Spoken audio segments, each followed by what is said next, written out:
So, looking at your research on Syrian women and queer refugees in Turkey, can you explain how Syrian women's experience of being refugees is different from men's?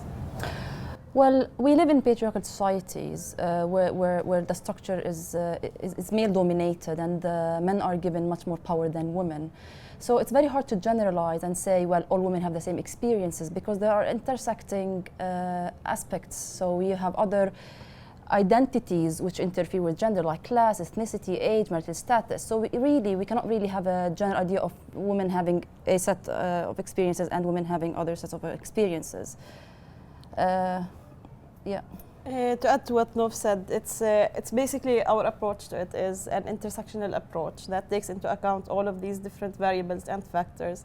And it's how, when we ask how they're different, we say they are different, but it's hard to say that women's experiences are worse than men's experiences. They're just different. And this is an important thing to highlight. Of course, the experiences of women are influenced by their gender, and gender plays a major role. But I would like to emphasize that it doesn't mean that they are worse off than men. So there isn't a clear cut. There are different complexities and contexts. Okay, that's great. So what do you think are the key challenges they are facing as refugees in Turkey? Well, I would say that the language issue, because in Turkey, there's a Turkish language. It's completely Arabic from Arabic. So the language is a huge barrier to them. And actually, some of Syrians in our research said that they get bullied and they don't accept it because they can't speak the language. Another aspect in terms of women experiences, women feel a lot of isolation. So they feel isolated because there's this stigma and stereotype about Syrian women as being cheap guests. They're not welcome. They're easy targets. So women do not prefer to leave the houses. So instead they stay in the house. And also if they're exposed, which happens, like they get exposed to sexual exploitation and assault and harassment from people, they don't report it to the police because also the police may take advantage of their position as Syrian refugees. So there are experiences specific to women and key challenges that are specific to women, and some of these are to do with their access to economic activity, for example, access to employment. Their legal status is usually dependent on a man who is the male provider. And one of the challenges that specifically Syrian refugee women in Turkey face are to do with being female heads of households. So, for instance, many of them head their households. They have to provide for their children. They face multiple burdens because of the loss of the male breadwinner in the family. And these are the main key challenges facing refugee women in Turkey, Syrian refugee women. Yeah, thank you. So your work has a more complex understanding of gender than simply saying these are men's experiences, these are women's experiences. How do sexuality, trans and intersex affect the people's refugee experiences? Well, our approach to gender is very broad. So we don't look at only men's experience and women's experiences and the roles. We look at the whole spectrum, which has different identities. You have like lesbians, gays, intersex. So we look at gender in terms of different identities and different performances. So for example, you have the performances of masculinities and femininities, which in typical conventional societies, the man does it's expected for a man to do the masculine roles and the woman to do a masculine role. But however, we cannot also generalize because it's different. These performances are completely different depending on culture, depending on where they are from, and the context as well. So yeah, we look at it as a broader spectrum. And it is a spectrum that needs to be, the way we conceptualize it is to do with gender being on a spectrum that is also influenced by culture, and it is contextualized. For instance, what might be perceived in a country as a feminine trait might be perceived in another country as a masculine trait. So we try to conceptualize gender in more complex ways than simply men and women.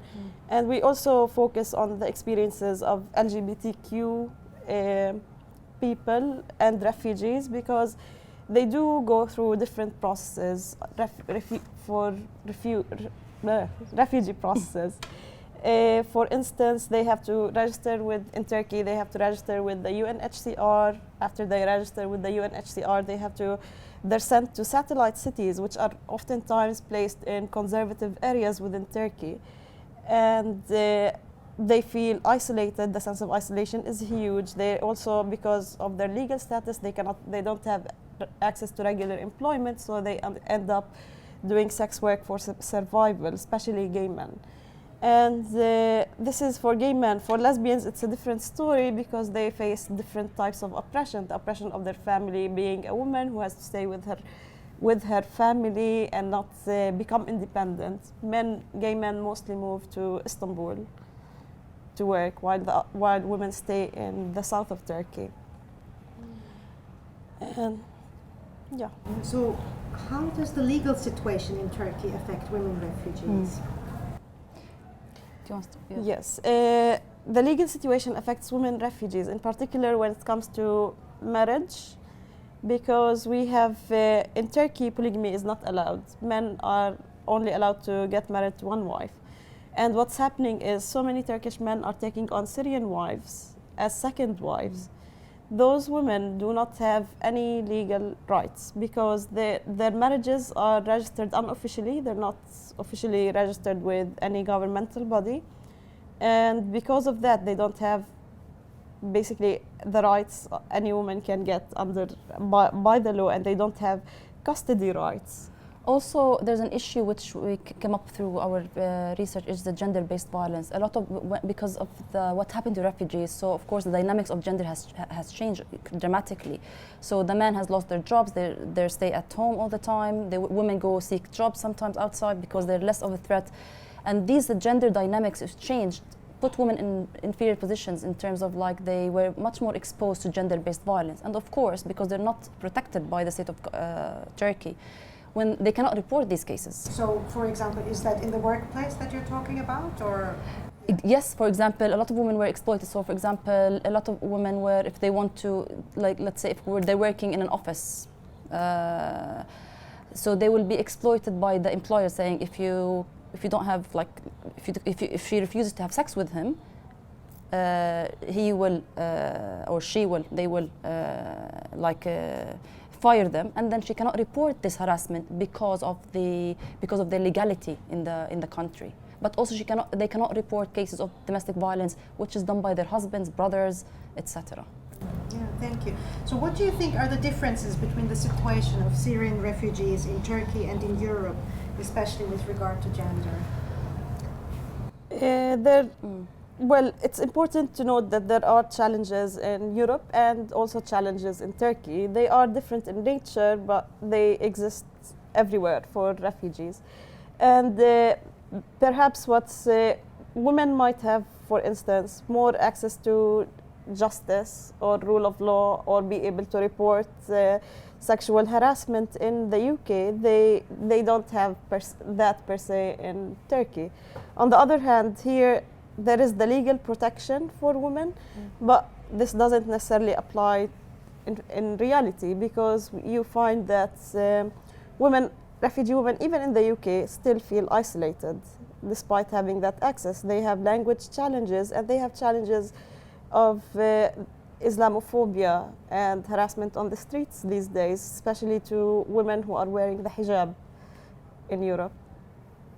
And also I would like to add one last point is, like, maybe I would see the difference is in, like, neighboring countries. When they fled Syria and they went to Jordan, Lebanon, these are transit countries. So they know that they're temporary there. Europe or resettlement in a third country is like, for them it's like it gives them some sort of protection, because they know that they will be resettled. So maybe that's the difference between being in these transit countries and in settlement countries. Thank you very much. Thank you. Thank you.